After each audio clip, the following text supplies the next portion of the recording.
I'm Fabian Peck. Oh, yes. Please come in, Mr. Peck. Thank you. I'll take that. Oh, thanks. Please do sit down.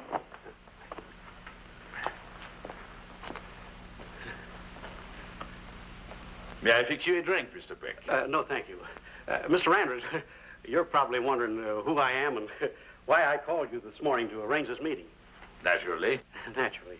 Well, as to who I am, my home is in Grand City. I used to be a wheat broker. I'm retired now.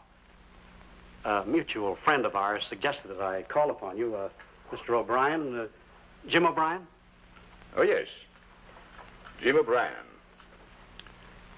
A fine man. And a truly great detective. Oh, he speaks very highly of you. Jim and I have been friends for a good many years. Well, he told me a great deal about you. He said that, confound it, this is embarrassing. Mr. Andrews, there's no use beating around the bush. He told me that you're probably the most expert cardman that are living today. Oh, he flatters me. He told me that you, for several years, made an excellent living playing cards. That is until, You mean until Jim and a friendly judge decided to send me away on a 5-year vacation? You can speak freely, Mr. Peck. For many years, I was known as a card sharp. I was eventually caught, convicted, and I served my sentence. Now I'm reformed. Or you might say I am, well, like yourself, retired. Well, thank you for saying it for me. I hope that takes care of your embarrassment, Mr. Peck. Now, please do sit down. Now, you've come to me because Jim O'Brien told you I was a card sharp. Now, I'll ask you the obvious question. Why? Well, I wish to engage you professionally. I am one of a group who belong to the Chess and Whist Club in Grand City. For several years now, 6 of us have met on Wednesday nights to play poker. Now, we play for rather high stakes. Of course, a few dollars, won or loss of an evening doesn't worry us. We play really for the fun of the game. Do you follow me? Of course. Well, Mr. Andrews, several months ago, we invited a new man to join our poker group. Now, it's this new man that I wish to discuss since, some of us are afraid he's not playing the game honestly. A cheat? Only a suspicion. We have no proof. A card sharp as a member of a wealthy poker club. Well, forgive me, Mr. Peck, I don't mean to make light of the situation, but the idea appeals to me, or would have, at one time. Oh, it's very upsetting, Mr. Andrews. Now, when we invited Gary Anker to join our poker group, we checked his background, of course. Yes, of course. He comes from good stock, married, nice home, solid business in Grand City. Now, why should a man like that want to cheat?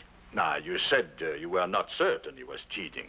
No, we're not, but for several months now, he's been winning consistently, and we began to wonder. He never loses. Never. It's no fun playing anymore. Now, if Gary Anker is a cheat, he must be made to resign. But if he's been winning on luck, then we all owe him a mental apology. Do you understand? You make it very clear. Then on behalf of myself and my friends, I wish to engage you to return with me to Grand City. You could observe our game and do us a great service. Of course, we'll pay all expenses and whatever fee you think reasonable. Mr. Peck, I shall be happy to go back to Grand City with you. After all, this is a highly unusual occasion, and I like the idea. I like it very much.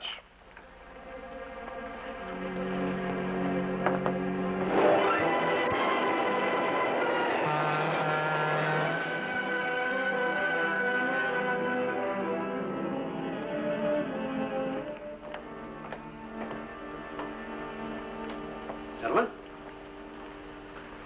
Good evening, Mr. Peck. Good evening, Paul. I want you to meet Mr. Roger. He'll be a guest of the club for a while. How do you do, sir? Paul? Nothing now, Paul. We'll order when the game starts. Yes, sir. Well, the others ought to be here soon.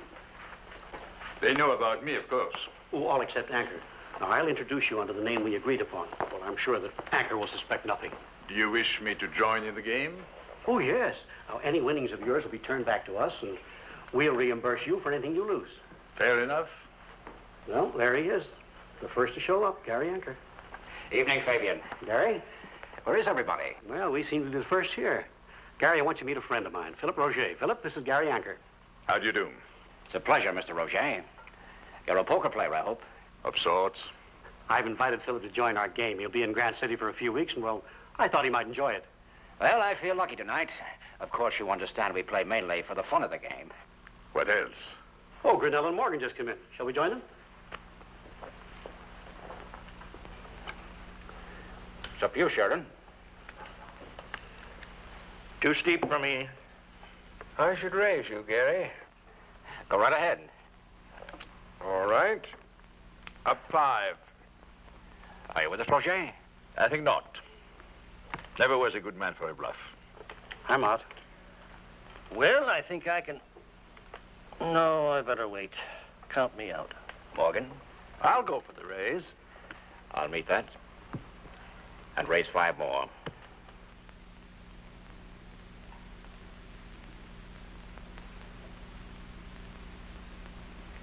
It's up to you, Sam.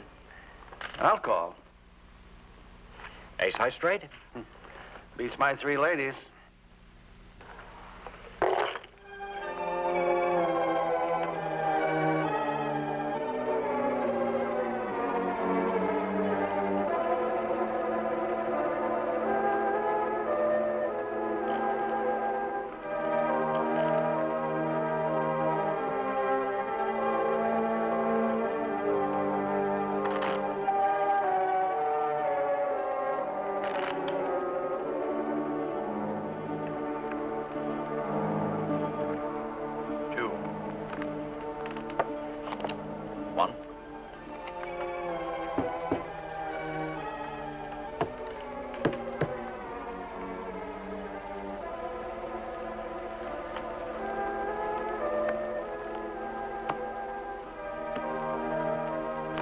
Better make us the last hand. So early? It's getting pretty late, Gary. Deal me a good hand, Sheridan. I can use one. I'll do my best.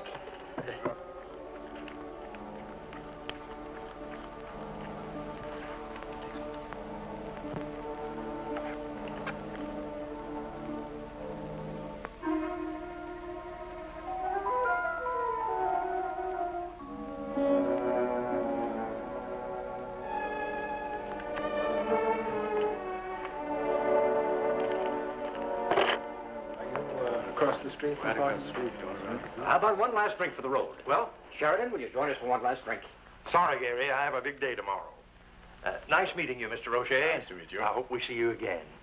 Good night. Good night. Fabian? Good night. Gary? Good night. Well, shall we set up at the bar? Well, it's late. Edith will start worrying by the time I drop Philip off at the hotel and then drive home. Hotel? Now, look, Fabian, what kind of a host are you, letting Mr. Roger here stay at a hotel? Oh, I'm quite comfortable, I assure you. Well, you see, Edith decided last week to remodel, and the house is all cluttered up with painters and paint pots, and I'm thinking of going to a hotel myself. No, we can't have this. Look, I have an idea. Helen's gone to New York on a shopping spree, and I'm all alone in that great big house of mine. I'd be glad to have you as my guest, Roger. Oh, it's extremely kind of you, but I don't want to impose. Now, don't refuse me, please. As a matter of fact, you'd be doing me a favor. When Helen's away on a trip, I'm bored stiff. Where are you staying? At the Standish. And let me send a car around for you first thing in the morning. Well, I won't take no for an answer. I can only thank you for your kindness. Oh, yes, it's very nice of you, Gary. It's a shame that Edith chose this time to redecorate. Good night, Fabian. See you tomorrow. Good night. Good night. I wish we could have avoided that, Mr. Peck. It's embarrassing. Yes, but what could you do? You couldn't refuse him without seeming rude. This is a pretty open-handed character, your suspect. Yes, he is that. But about, well? Oh, you mean his, playing technique? Yes, what do you think? Well, I watched him closely. Yes? I'd rather withhold my opinion for another week, if you don't mind. I'd like to observe him in another game. Of course. We want you to be absolutely certain, one way or another. I shall be, Mr. Peck, one way or another. Nightcap, Phil? Yes, I love one. Well, what would you like to do tomorrow? Rest. You know, you've shown me a very active week. Golf, races, more golf, theater. Yes, and you beat me at golf. Picked 2 winners against my advice. and even guessed what would happen in the last act of the play. Phil, I'm a man who likes competition, but I also like to win. How about another game of golf tomorrow? Give me a chance to get even. All right. But I probably will be too exhausted to pick up my poker hand tomorrow night. Oh, that's right. Tomorrow is Wednesday. Well, I'll save my revenge for the game then. Do you always win at poker, Gary? Oh, I'm a pretty lucky guy at cards. I usually manage pretty well. Surprise.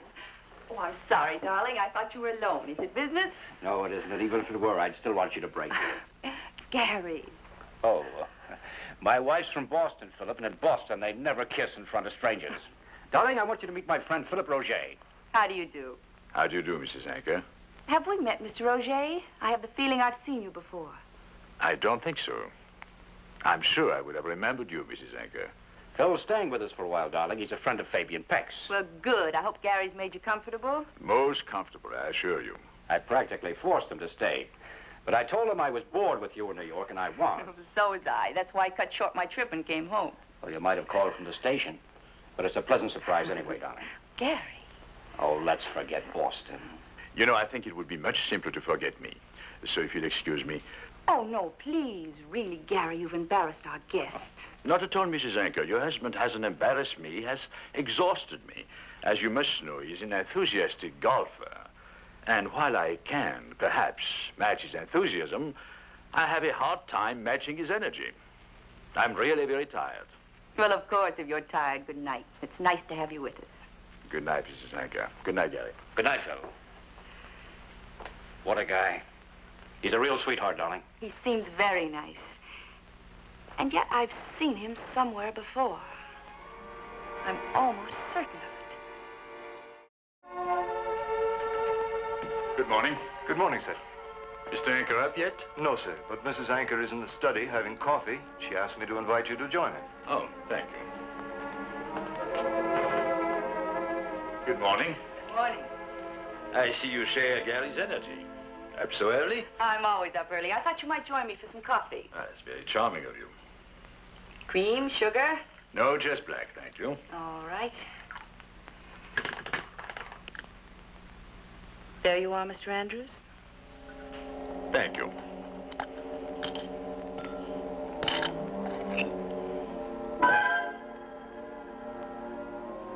It is Andrews, isn't it? Roger Andrews?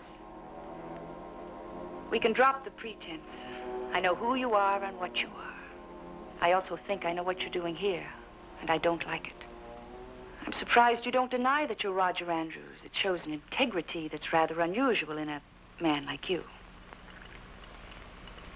Not integrity. Just common sense. Very wise. You must be wondering how I know about you. You see, we have met before, and after a great deal of thought last night, I remembered where.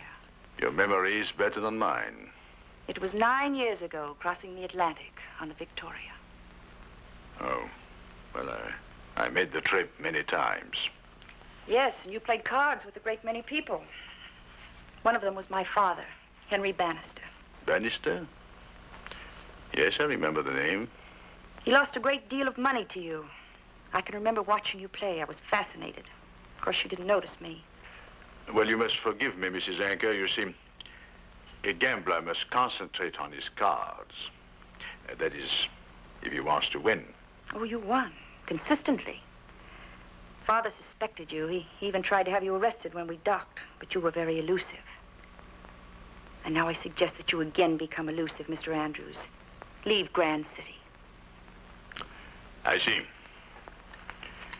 And if I don't leave? Then I shall inform the police of your plan. My plan? It's obvious, isn't it?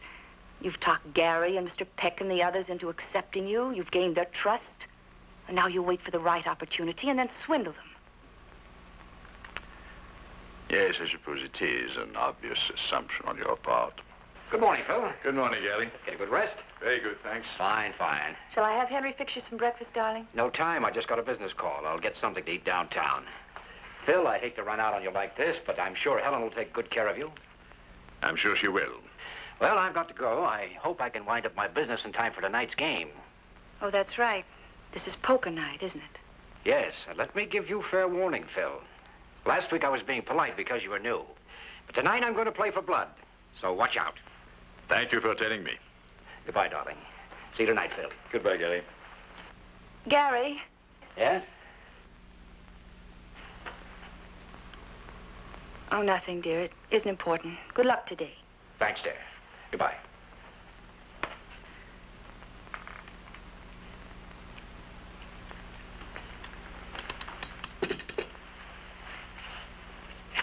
Yeah? Thank you.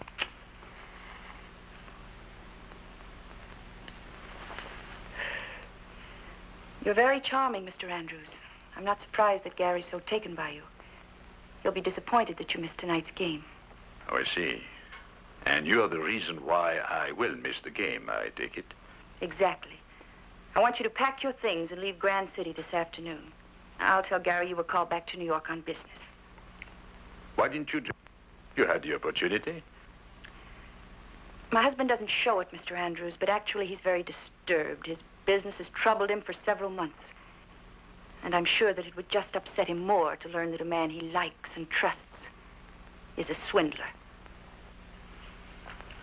Oh, I don't know. One of your husband's qualities is his marvelous sense of humor. Perhaps he would have thought it was quite a joke. You apparently don't understand my husband. But then how could you? To a man like him, cheating at cards is no laughing matter. No, I suppose it isn't. Yes, it certainly is an unexpected development. I could hardly argue with her. Hardly. Well, tonight you can tell Gary that business wasn't as pressing as you thought, so you came back. Right. Tonight I can give you my decision and leave for good. Tell me, what do you know about Gary's business? Is it good? Yes, I think so. He's in furniture, has a nice setup. At least it seemed sound when he checked it last year. Why do you ask? Oh, just curiosity. Anchor is an interesting man. I became quite fond of him during the past week. Yes, we all took to him right off. Well, suppose we return to the card room and wait for the others.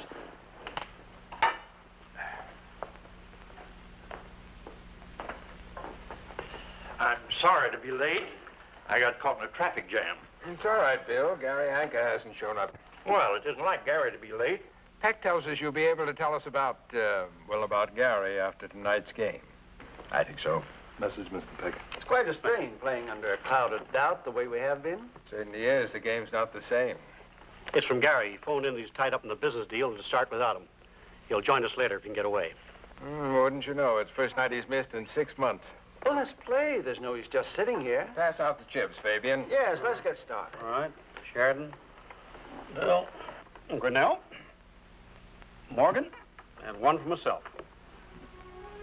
Now, let's see who's going to deal. Wish Anker were here, but five-handed poker is better than no poker at all. I have a jack.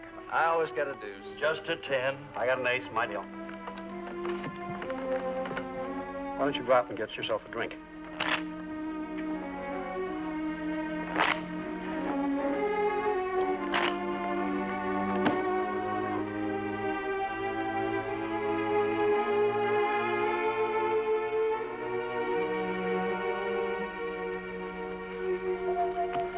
Excuse me a moment, gentlemen. I told you earlier that I would prefer another night of play with Mr. Anker before making my report, but that was merely to double-check the conclusion I reached last week. Since it appears that Mr. Anker may not show up, I might as well tell you now the result of my observations. Are you sure? Oh, I never make a statement until I'm sure, Mr. Peck. But I would prefer to make my report now and leave for New York tonight. Of course, if you're certain. Well, what do you think? Well, I have watched Mr. Anker's play closely. And I can assure you that he plays an absolutely square game. Well. Mr. Anker's consistent winning is due entirely to the fact that he knows more about poker than all of you gentlemen put together will ever know. Well, I can't tell you how glad we are to hear that. Well, now if you'll excuse me, I'll let you go on with your game. I have a train to catch. Well, I'm sorry you're in such a rush, Andrews. Oh, I better write you out a check. No, just send it to my New York address. I'm in a hurry. Good night, gentlemen. Good night. Good night. My hat and coat, please. Yes, sir.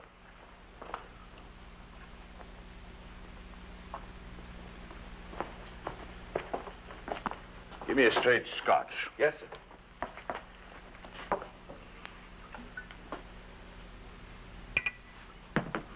Oh, you can just sign for it, sir. I can? Why? Well, it's perfectly all right, sir. I'm afraid you're mistaken. I don't belong here.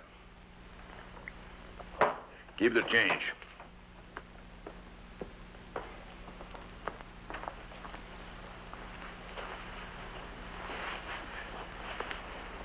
Thank you. Hey, what is this? I thought you ran out on us. Helen said you were on your way back to New York.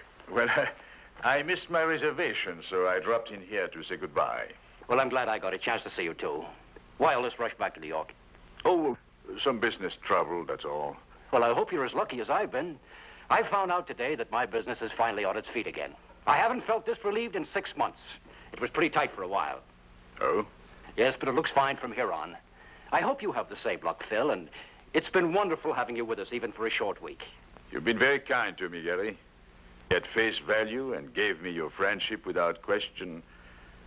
For this, I'm very grateful. Don't be silly. You'd have done the same for me. Yes, I would. Because I like you. Have time for one last drink? No, I'm afraid not. But there is something I'd like to say. Really, Phil? What is it? You know, Gary, you're a fortunate man. Your business is in solid shape now. You have a wonderful wife, good friends. These are worth hanging on to. Don't risk losing them. I don't quite follow you, Phil. Then perhaps you can follow this. Your business was bad, and you've been forced to supplement your income with the money you won at poker. Phil, are you sick? No.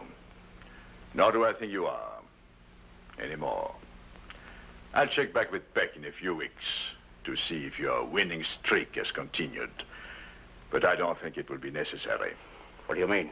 I mean, I'm sure you'll find a way to repay the money you've taken without their knowing it. And I'm sure you'll want to. Are you really talking about poker? Come, Gary. What else? I was onto your tricks 10 minutes after the game began.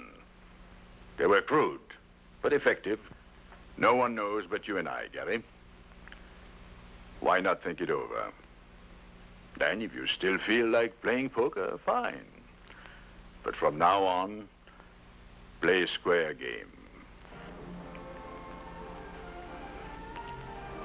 Good luck, Gary. And I thank you again for the kindness you've showed me. George? Yes, my hat and coat. I think I'll go home.